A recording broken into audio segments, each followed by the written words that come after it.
Alhamdulillahirabbil alamin. Assalatu wassalamul atammanil akmalani alal mab'uts rahmatan lil alamin wa ala alihi wa sahbihi ajmain, amma ba'd. Kaum muslimin yang dirahmati oleh Allah Subhanahu wa taala, di antara keutamaan bulan Ramadan, Allah Subhanahu wa taala melipat gandakan seluruh pahala dari setiap amalan yang dikerjakan di bulan penuh berkah ini. Sehingga setiap muslim hendaknya senantiasa menambah dan meningkatkan amal ibadahnya di bulan mulia ini. Di samping seseorang meningkatkan dan memperbanyak amal ibadahnya, maka di sana ada hal yang paling penting atau yang lebih penting daripada sekedar kita menambah amal ibadah, yaitu menjaga amal ibadah tersebut agar benar-benar diterima oleh Allah Subhanahu wa taala. Artinya hendaknya perhatian kita terhadap diterimanya amal ibadah itu lebih besar daripada kita memperbanyak amal ibadah itu sendiri. Ali bin Abi Thalib radhiyallahu anhu pernah mengatakan, "Kunu liqabulil amali asyadda ihtimaman minkum bil amali." Jadilah kalian semuanya besar perhatian terhadap diterimanya amal itu lebih besar daripada amalan itu sendiri. Alam tasma'ullaha azza wa jalla yaqul, innama yataqabbalullahu minal muttaqin. Tidakkah kalian mendengarkan Allah Subhanahu wa taala berfirman, sesungguhnya Allah Subhanahu wa taala hanya menerima amalan-amalan dari orang-orang yang bertakwa. Jadi tidak semua amalan akan diterima oleh Allah Subhanahu wa taala. Dan di antara syaratnya di sini adalah akan diterima apabila berasal dari orang yang bertakwa, berasal dari seorang mukmin. Dan inilah hendaknya yang menjadi perhatian bagi kita semuanya, yaitu apakah amalan kita itu akan diterima oleh Allah Subhanahu wa taala. Bahkan Abdullah bin Mas'ud radhiyallahu anhu pernah mengatakan, "Lan akuna a'lamu anna Allah yataqabbalu minni amalan ahabbu ilayya min an yakuna li mil'ul ardi dhahaban." Sungguh apabila aku mengetahui bahwasanya Allah Subhanahu wa taala menerima sebuah amalan dariku, itu lebih aku cintai daripada aku memiliki emas sebanyak di muka bumi ini. Karena memiliki harta tidak ada gunanya apabila amal ibadah kita tidak diterima oleh Allah Subhanahu wa taala. Jika amal ibadah kita diterima oleh Allah Subhanahu wa taala, ini merupakan sebuah kenikmatan yang besar.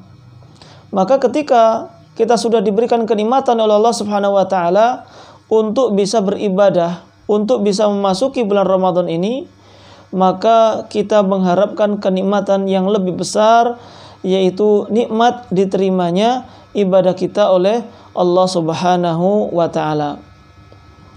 Lalu bagaimana untuk mengetahui amal kita diterima oleh Allah Subhanahu wa taala atau tidak? Memang kita ketika masih berada di dunia ini tidak boleh dan tidak bisa menyatakan, memastikan, menvonis bahwasanya amalan kita pasti diterima, atau kita memastikan amalan si fulan pasti tidak diterima misalkan. Kita tidak bisa memastikan, karena memang untuk mengetahui itu diterima atau tidak, itu semuanya harus berdasarkan dalil. Dan yang berhak untuk menerima dan menolak suatu amalan itu hanyalah Allah Subhanahu wa taala.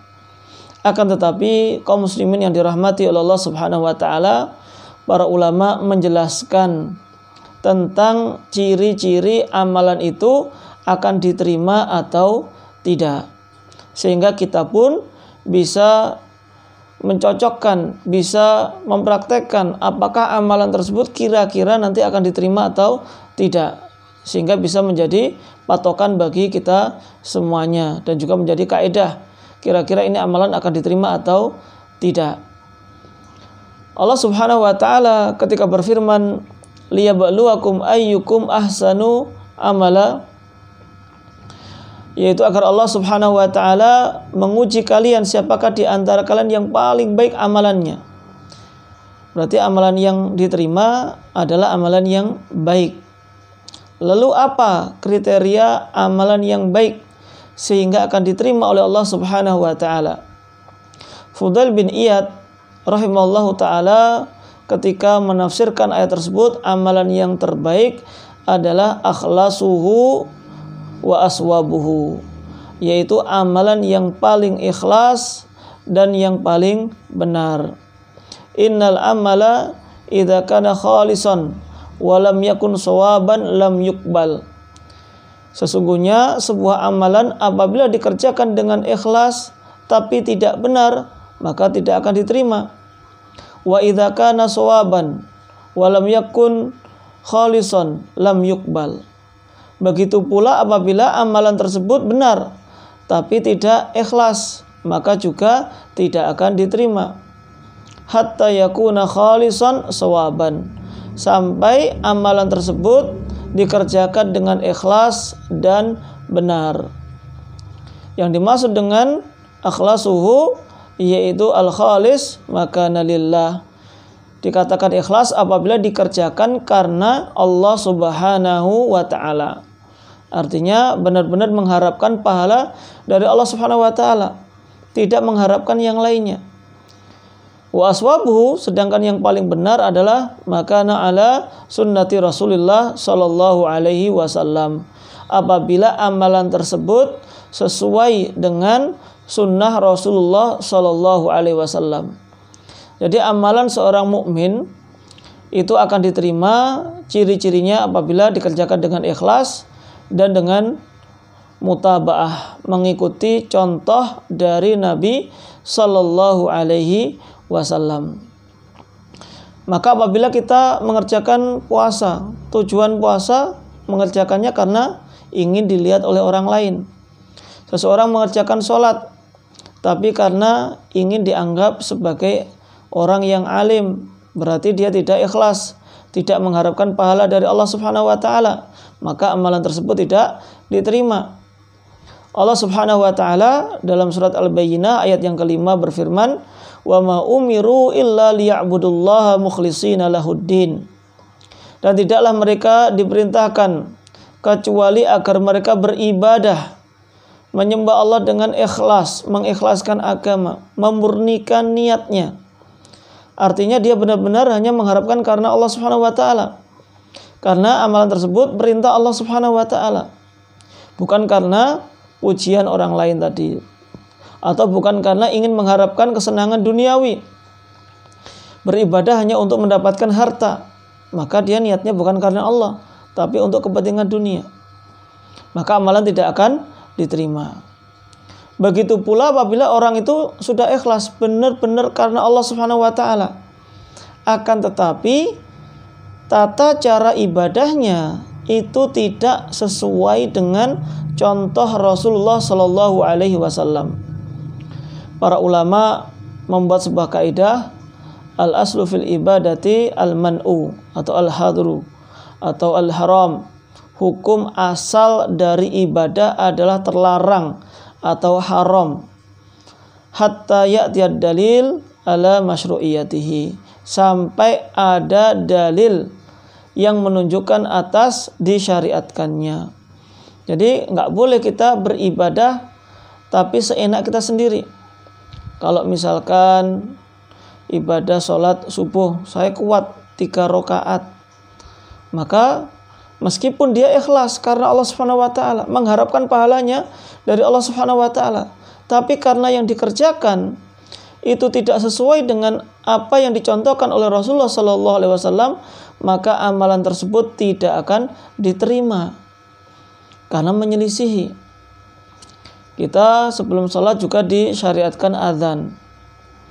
Lalu ada orang yang azan jam 9 pagi. Tiba-tiba ke masjid lalu azan. Nah, kira-kira bagaimana? Apakah akan ada orang yang ke masjid? Ya ada, ternyata ada. tapi ingin marah-marah. Loh ini loh jam 9, kenapa kok azan? Apakah muadzin ketika mengatakan, loh azan ini kan baik, lah kalian diazani waktu masuknya sholat nggak datang, lah sekarang azan jam 9 kok kalian malah datang misalkan. Maka di sini meskipun niatnya baik, mengajak orang lain untuk beribadah, tapi ketika tata caranya tidak sesuai dengan apa yang dicontohkan oleh Rasulullah SAW, maka juga tidak akan diterima.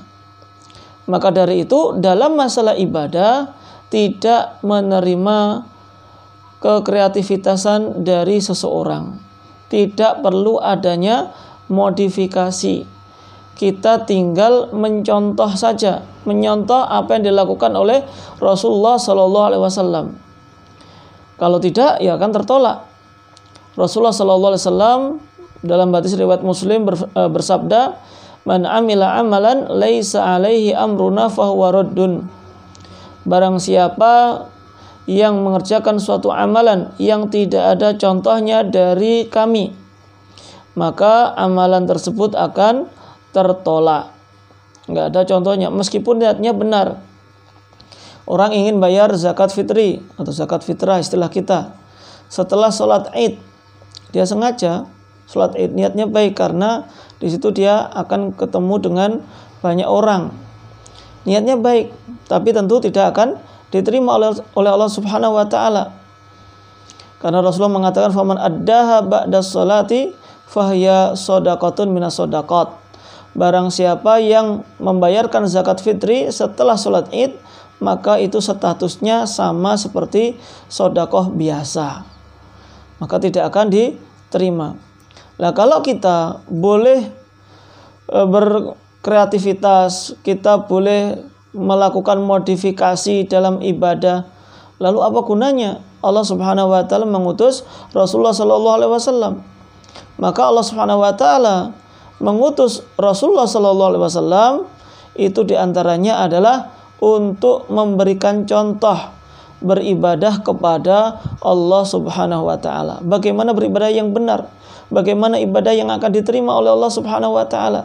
Sehingga kalau ibadahnya asal-asalan, ya kemungkinan tidak akan diterima oleh Allah Subhanahu wa taala. Meskipun mungkin ibadah tersebut sudah banyak dilakukan oleh orang, sudah turun-menurun dari orang tua kita, dari kakek-kakek kita misalkan, maka yang perlu kita tanyakan dalam masalah ibadah adalah apa dalil yang memerintahkannya, siapa yang sudah mencontohkannya, apakah Rasulullah pernah mengajarkannya. Kalau tidak, maka kemungkinan besar amalan tersebut, ibadah tersebut akan tidak diterima oleh Allah Subhanahu wa taala. Semoga Allah Subhanahu wa taala memberikan taufik dan hidayahnya kepada kita semuanya agar kita bisa memaksimalkan bulan Ramadan ini dengan memperbanyak ibadah, dengan ibadah yang benar, ibadah yang sesuai dengan tuntunan Rasulullah sallallahu alaihi wasallam. Wallahu a'lam.